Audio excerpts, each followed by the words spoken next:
Council is a major step forward.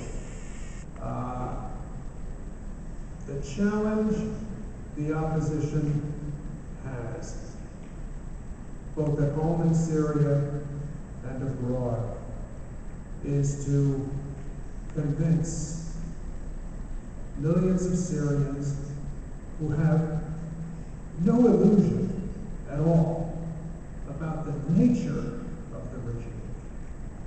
They're intimately familiar with the corruption and the incompetence.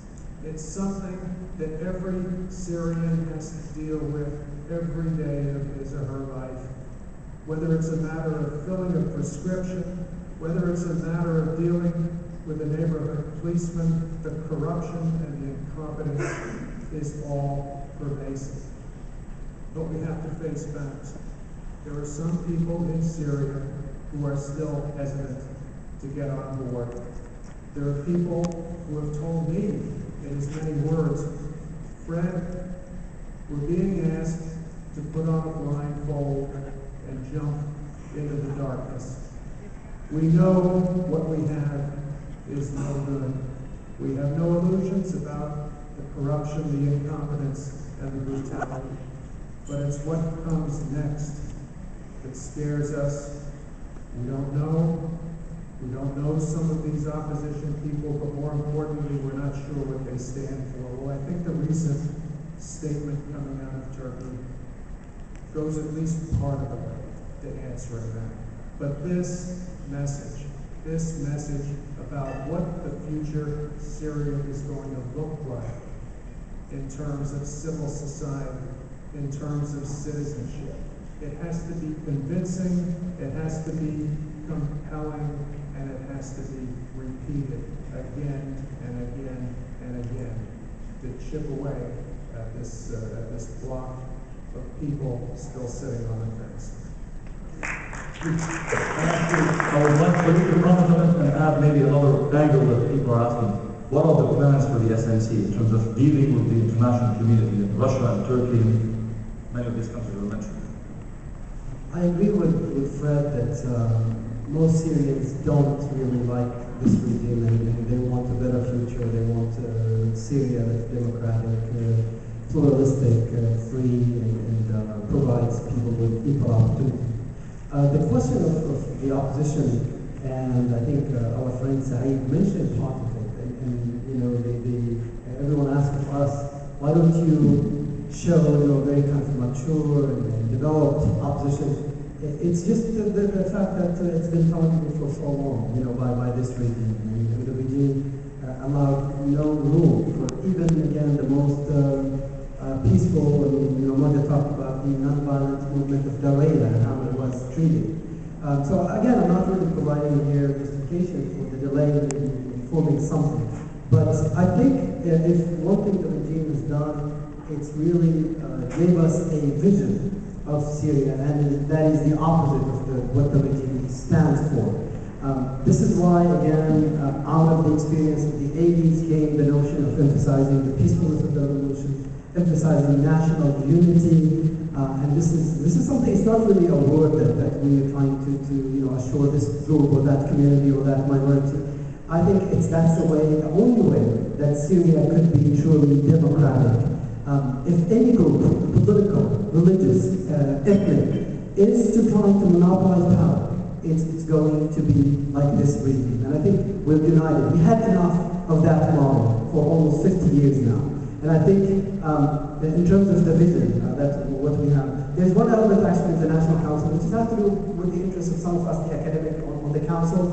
We are holding the first conference of its kind to present some kind of a vision for the future of Syria in terms of the constitutional framework, the political system, the economic reform program, reforming education, healthcare, and we are hoping to have that conference very soon, by the end of October, and we are asking the academics to present some working papers, invite the activists to give their feedback. And this is again something I think to assure people that what we really have in mind. It's not enough to say that we want a democratic polity in Syria. It's not enough to say we want to reform the economic system. It's not enough to say we want to end corruption. So I think some of us are working on providing at least some guidelines for the future. But I want to kind of caution you into something, and that is we do ask of you your support at this critical point of the effort of the National Council and other efforts to provide that kind of alternative. Now, for the National Council,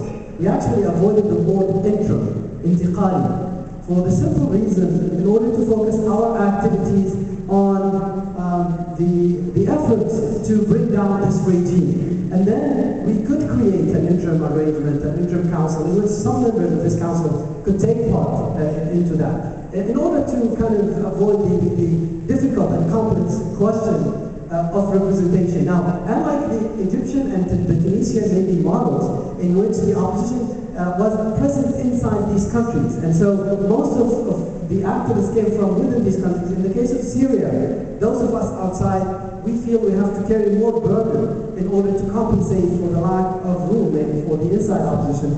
But the three elements of the opposition, the inside, represented by the young leaders with the traditional opposition, the outside, I think we are working extremely hard to respond to the call that came yesterday very clearly from the Syrian revolutionaries for the opposition to unite for Wahdat al-Mu'arada. And I think we need everyone's support to achieve that goal.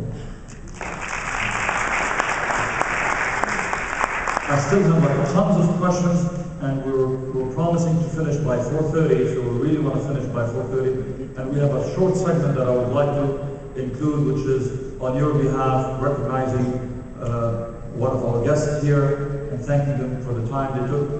So please remain seated, don't leave until the end of the program, 4:30.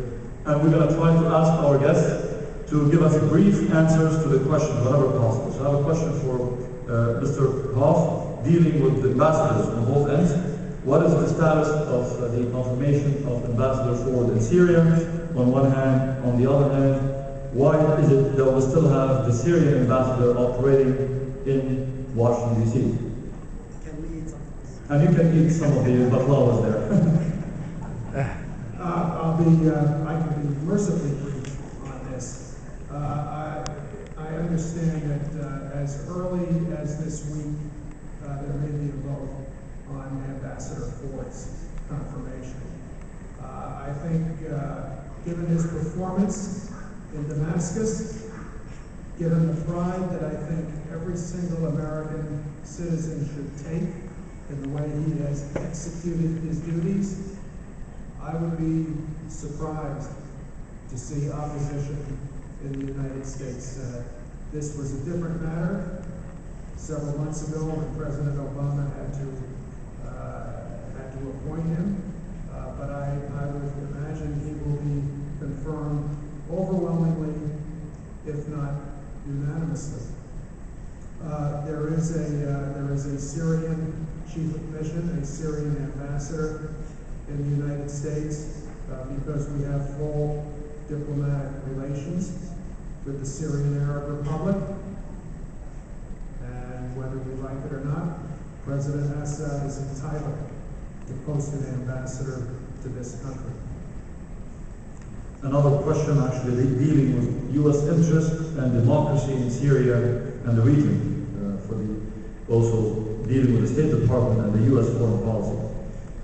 In brief, I think I have three questions, but I would say, in trying to combine all the questions together, in consideration that Syria, post-Assad Syria, is going to be a democratic country, and that means groups that might not be popular with the U.S. or whose views might not be very popular with the U.S.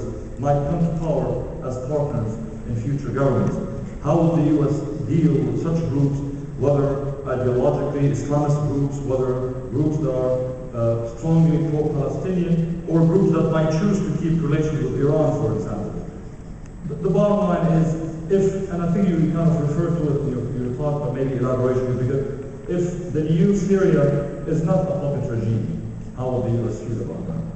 The new Syria, I can assure you, will not be a puppet regime. This is not in the DNA of Syrians, regardless of